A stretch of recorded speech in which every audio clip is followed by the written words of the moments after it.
So I am Kanesha Morrison, and welcome to Testify Tuesday. I am simply just a mom that has 5 kids that is looking for a way to be able to expand her network by offering the value that she has to offer. If you are listening to me on the podcast, feel free to join in on Tuesdays on my Facebook business page, www.facebook.com/lashes, y'all. You can catch me live streaming and recording on Tuesdays, making Testify Tuesday live. So welcome in. Thanks you guys for joining in. Today should have actually been episode 1, but that's completely okay. Sometimes I do things a little bit backwards. So today we're going to talk about my story, and my neighbor's dogs are outside. I'm sorry.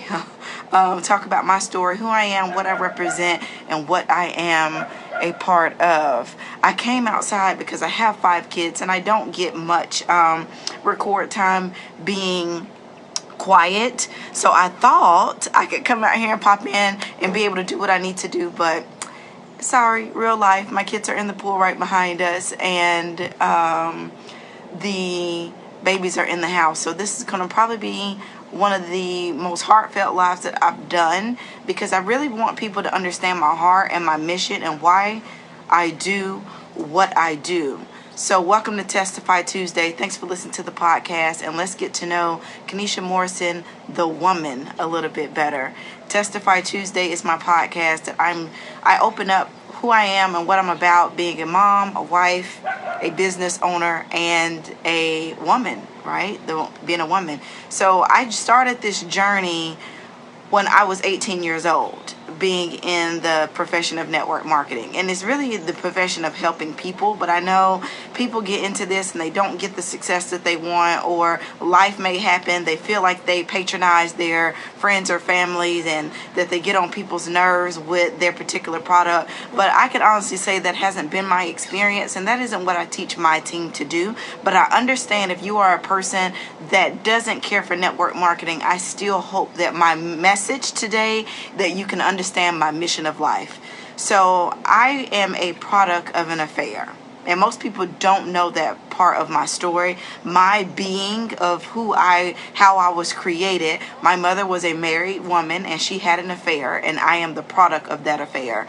And coming from small town Mississippi, I'm in a town or in a city of people that, they know each other. I'm from very small town, Ripley, Mississippi, and everyone knew everyone, and everyone knew everyone's business, or thought they knew everyone's business. So the fact that my foundation was built on distrust and disloyalty, there was oftentimes little jokes that were made about my family because of it. Because my mom's husband decided to stay, and that was his prerogative. That's my dad. That's who I know as my dad. He raised me as his only child. He never ended up having any other children. And after they divorced, he just stayed my dad. He is who I love, and he was my father figure. And he really had a hard time navigating his truth. And he accepted a woman that had an affair on him and had a child from it, and now being divorced, he still had to be a part of that child's life. So that was me,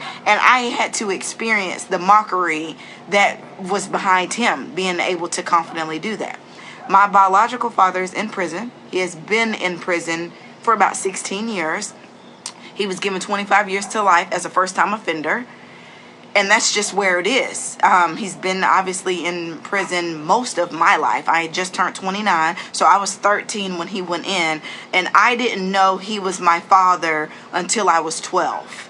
So for 12 years, I thought my mom's husband was my dad. And my mom later, ended up telling me about some of the past mistakes that she made and all those things. And I was introduced to him. I got to know him for 2 years, and then he went to prison. I met him when I was 11 and a half, and he went to prison when I was 13.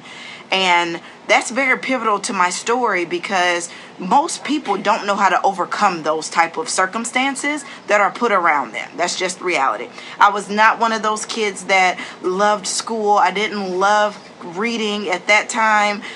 No Child Left Behind was put in, where one of the things that they had you do was read out loud. Each person went around the class, and the teacher had a clicker, and she would click anytime you said something that read something that was not correct. So I hated going to reading class because I'm the student that stutters, that drools, that goes through all the things of being what would be considered of shame in the public education school system. So I hated that part of class. I made up any excuse to not be able to go. I was the student that sat in the front. I wanted to listen, but I didn't want to get called out, and I didn't want to be called on. I never could tell you what was going on in class. I was completely lost. Biology was the worst because I couldn't tell you any of the things, and it built upon each other. Math was the same way. Math builds upon each other. And I just never learned the basics. I was one of those students that I didn't disrupt class, so I was not a problem student, but I wasn't a scholar, so I was just the kind of in-between that nobody bothered, that I was just there. So because of that, it made me mute my own voice quite often because I didn't want to be the one that drew attention to myself, because I knew I was one of the dumb ones, and that because I wasn't so smart, I didn't want to offer what I didn't realize was value at the time. So having a father in prison, having a dad that came from, my mother's affair, and compounding that with my grandmother making a mistake that we never lived down as a family. Like my grandmother's mistake catapulted over to my mom's life, catapulted over to my life. And I realized after being fourth generation of having a child at 18 that the generational curse could stop with me. It could stop with me, but I didn't know what that looked like. So I went through a few years of floundering, trying to figure out who I was. So 18, I became a mom and a wife, bam, bam, all at the same time. And I wanted to contribute to my family. I wanted to be able to own my own money and own my own time. I always knew that was what I wanted. And my mom really drilled in us that when you have a child, that child is based off of you daddy's baby, but mama's, all those things. Daddy's maybe, mama's baby. So if your husband decided to divorce you, you need to be able to still take care of you and your kids. Like, that was the type of message that was drilled into me. So I went from job to job to job to job. I was a professional interview hopper, and Chris was the most supportive person in the world. He would watch the baby and allow me to jump all around these different jobs. I would work a job long enough to get a check, and then I would quit. I went to college. I got a 2-year degree. And getting that 2-year degree was one of the hardest things in my life. I was not a term paper writer. I was not a strong test taker. I am a forever learner. That's the best way I know how to describe myself. I love to learn. I will write notes and I will absorb it. But when I communicate it to the world or to others, it is not like the textbook way. So giving me those 4 answer choices, I just floundered. I couldn't tell you what the textbook answered is, but I could tell you what my interpretation of it was. And I'm pretty sure it was probably some underlying issues there with some learning disabilities. I got my degree in early childhood education. I worked as a 2-year-old teacher for almost 6 years. So in between all those job hoppings, I always went back to the daycare world because that has one of the highest turnovers. So daycare world always needs teachers. They need substitutes. They need closers. They just always need us. So I knew going from a payday loan job to a pay advance, I worked in an attorney's office for a year. Like, I was a professional job hopper, and I was looking for something. I was looking for my purpose. I was looking for who I was. I was looking for how do you overcome and grow and still make money on my own. So the pivotal moment that changed in my job hopping career was I had my second son and I was finishing up my practicum for my early childhood education degree. And he kept getting hand, foot, mouth disease. And if you're not aware of what that is, it's pretty much a rash that keeps breaking out on you. You most likely develop thrush from it. Like, he kept getting thrush because of the hand, foot, and mouth disease. Long story short, the daycare that he was in wasn't, I don't know what it was doing. I'm not going to say she wasn't. I don't know. It was an in-home daycare. So I don't know. But he kept getting it, and he got it twice within a 6-week period. And the pivotal moment that sat in on me was I was working in the daycare as an assistant director. I've always been really ambitious. even though I felt like I was the dumbest, because I couldn't give you the real answer what was needed. But I knew that I was hungry for change and hungry for having new beginnings. So she called me to let me know he was running a fever. He needed to go home. I told my director at the time that I needed to leave because he was sick. And her response was, I need you today. We're shorthanded. You can't go to get him, but I need you to call. She said the child's name. I need you to call, we're calling Mary. I need you to call Mary's parents to let her know she's running a fever and she needs to come get picked up. Talk about mind blown there. I can't go get my child, but you want me to call someone else to come get theirs for the exact same reason that I'm supposed to go get mine. So I went to my car on my lunch break and I quit that job. No 2 weeks notice, no remorse. I got several phone calls about me coming back to work. I talked to Chris and I was like, I'm not going back to work. So I had been a stay-at-home mom since that moment. Delano was 6 months old when I came home. So Sakai was used to being in and out, bounced around all these daycares. So now I'm trying to get him readjusted to being back home. I have a 6-month-old that's now got thrush in the past 6 weeks twice. I'm trying to readjust, trying to get that done. I'm in school as a student and I'm a wife. So I started a boutique. And I tell you all these things to know failure is what got me to where I am. I felt my way to success. I opened up a boutique that I ran up $10,000 worth of credit card debt, ran up our credit cards, ran up taking out loans, borrowed money from Tom, Dick, and Harry, anyone that I could borrow money from. I was literally robbing Peter to pay Paul to get by.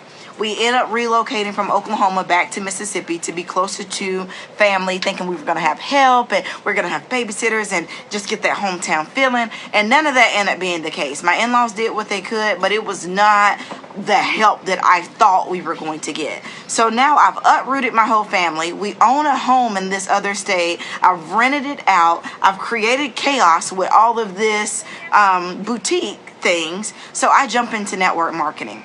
The first company I go to was Cincy. So great. Love that company. Have nothing bad to say about it. I just could not do $5 cents forever. That was my truth. I didn't want to sell $5 things. I don't have anything bad to say about that company. That company is actually what was eye-opening to me, that people could really have success into this. So then I jumped to It Works. Never figured out the comp plan. Never figured out how to do any of the things. Burnt bridges with my family because they're seeing all this before and afters of these people that use the wraps, and the wraps just didn't do that for them because they didn't keep the treatments, they didn't do the health, the risk that goes behind it. So I found myself here at Unique, and the main reason that I did not do well in the beginning with Unique was because I had limited belief. I seen those other companies and I seen people have success with it, but I played the blame game quite a bit. It was my mom's affair. That's why. My grandmother's mistake, and the whole town talked about it. They blackballed us. My mom didn't do this, didn't do that. I had the blame game. Well, if he would just let me do this. Well, if it wasn't for these kids, if these kids did da-da-da-da-da-da. It took a long look in the mirror, and I had to decide those family members, bridges that I burned, the mistakes that I made, the mistakes that my mom made, the mistakes that my grandmother made. It just could not put the cap on where it is that I wanted to go. And there was like this burning desire in me that wanted to overcome. Why do I tell you these things? Because I need you to know that your purpose will continue to cross your path until you step into your light and own the truth that it gives you. Okay? That's just the reality of it. Your purpose is meant to be your purpose. Only you can fulfill it. And that was what I learned, jumping from company to company to company and trying to figure it all out. So I decided I was going to go all in because I burned all my other bridges. I couldn't go back to corporate America because by then we're having our third child. We couldn't afford the daycare. Food stamps was non-existent. They weren't trying to give us anything because we were right there at the cup. We made too much for this, but not enough for that. So we couldn't get any help with that. We moved to a state that we had little help with, thinking that we were going to have all this help in the world. I literally had no choice. I withdrew from college. So because I had withdrawn so much, I was put on academic probation. So there was no going back to school unless I wanted to pay for it. I was in the worst state that you could think of when I partnered with this company. We lived in a house that had all these roaches all over the place, where we were embarrassed that our son, our oldest son at the time was 4. We were nervous that maybe a bug would come out of his bag when he went to school, and the shame that we would feel from that. So we didn't invite people over at all. Like, we didn't want any guests, nobody to see where we lived or what we were. And I hated that place. And I remember being in Unique. I had been in the business about 6 weeks. I bought a new rug. I put some curtains up. I realized that that was just where we were going to be in that moment. And it wasn't that I was accepting the circumstances. I just became grateful for the circumstances. It was one of those things, if you can't change everything around you, you can change what's within you. So I decided that this was going to be the best that we could do for that time. And the best way to overcoming it is by loving it and appreciating it and standing in the gap for it and loving on it and knowing that it's okay. And when I began to shift my mindset about where I lived and the people that lived around me with their loud music and sitting on the front porch gossiping about people all day long, I realized those were choices that those people were making, and I had a choice to make. I could stay the same and be the 4th generation of owning nothing and doing nothing and becoming nothing. Not saying that my family wasn't anything, but from my perspective of what I wanted out of life, I wanted to travel and see the world and take my kids with me and have all these things. And I didn't see that in generations before me. My grandmother owned her home because of her husband. Being a woman of that time, women just weren't given finances to be able to be successful. So I knew that if it was going to be a change, if it was up to be, if it was meant to be, it was going to be up to me. And I had an argument with Chris after I joined Unique. This was the second pivotal moment for me. I had an argument with him, and I was like, you know what? I'm sick of this. I'm sick of you working 50 hours a week. I'm sick of being a single parent at home. I am sick of being in the rat race, begging neighbors to slow down because kids are outside trying to play. I am sick and tired of being sick and tired. And Chris' response back to me was, I can't just walk in AutoZone and tell them, hey, my wife is sick of this, so I'm going to need $50,000 more money in salary. If there's going to be a change, you're going to have to be the change. I'm doing the very best that I could do. If you are sick of it, do something about it. And I remember being that snarky wife, and I was like, okay, like whatever, okay, I can do it. Because I needed to know that there was something outside of me. To wrap up that story, we ended up moving into a lake house exactly a year after I joined Unique. And I know it was because I went all in. I put all my eggs on this basket. If you have a dream within you, you can make that dream happen. No matter how many no's you get, it only takes that one yes to change your life. And I got that one yes 4 times. And those 4 yeses completely changed the course of our life. So we bought a house. The same month we bought a house, we bought a car. We found out we were pregnant with our beautiful daughter. We were so excited to finally have a girl after 4 boys. With the boys were going to one of the best schools in the state. We were able to readjust and pivot to be finally living the life that I always wanted. I never wanted to be rich. I wanted to be comfortable. If I saw a shirt at the store, I wanted to have the opportunity to buy it. If I saw some shoes or wanted to take a quick road trip to take the kids to Six Flags, I didn't want to have to reconfigure my whole budget just for a $100 free trip. The dream was inside me. My daughter ended up passing away at birth, and that completely changed the course of my life to the point where I grieved so bad publicly that it ran off some of my team members. I just oozed grief and mourning all over in anybody. Why? Because hurt people hurt people. I was not empathetic. I was not sympathetic. I was angry and I was hurt, and I felt like of all the people in the world that God could have chosen to let that be their story, why me? I didn't want to have to always have the triumph story, the rags to riches, the overcoming. I felt like I had been beat down so much as a little girl, as a young adult. Why me? Now I understand that was going to be a part of the purpose. All the pain that you go through is meant to help you transition over to your purpose. Sorry about my dog, guys. That's all it is. That pain, that hurt, the grief, the mourning, it is all meant to work together for your good, for the greater good of all. It became a motion and a movement that gave me strength to give other people's a voice. So although I grieved and I completely lost my mind, most people that go through bearing a child have to be on some type of mood stabilizer or mental I don't want to say mental because I really hate that word. I like mood stabilizers or antidepressant. That's the word I'm looking for. Antidepressant. So because of that, I didn't take any of that. I wanted to feel whatever the crazy was going to bring. If that meant I was going to be out of my mind today, but a little bit more balanced tomorrow, I wanted to feel that. If I was going to be, my grief, my antidepressant was spending. So we had $100,000 in the bank, and I spent every single penny of it. And I spent it in 1 year. 1 year, I spent $100,000. And I can tell you exactly what I bought.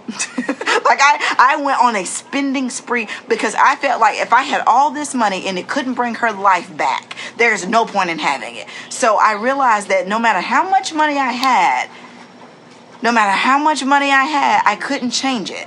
No matter how lack of money you have, it will never fill a void of something that you need to succeed.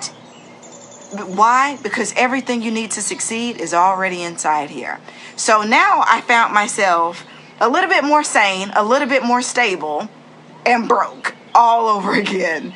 Now I have kids' tuition to pay, and because you know how that goes. When you make more, when you earn more, your cost of spending increases. When your income goes up, your spending goes up. So now I have a car payment and a bigger mortgage and more responsibility, taking care of my grandmother and helping, with all the other things, the charities that we donate to and all those things that go into it. I realized that money is a tool and happiness is a choice. So now that you know a little bit more about me, I hope that Testify Tuesday could allow you to understand why I now use my voice to help cure and bridge a gap between people's mourning and loss and grief and excitement and success and joy and happiness and all the emotions that come with being exhausted and exhilarated and oppressed and depressed and anxiety and overcoming. All the things that come with it, right? I use that voice now to let you know it's okay to be not okay. And it's okay to completely be okay. You're going to have some joy. You're going to have some downs. You're going to have some ups. You're going to have some things to overcome.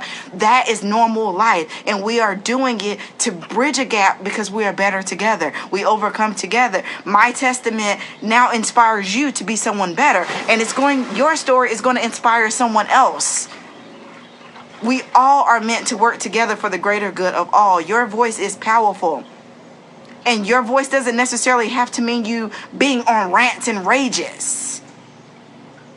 It's a choice. So thank you for joining Testify Tuesday. If you got something out of this, feel free to tag a friend or share this podcast with someone that you know. I am grateful, honored, and thankful that you guys take time to listen. Feel free to drop a review below. I would love to know your thoughts on this. This is my heart. This is who I am. And this is why I do what I do. Thank you guys for joining in. And I will catch you guys on the next podcast.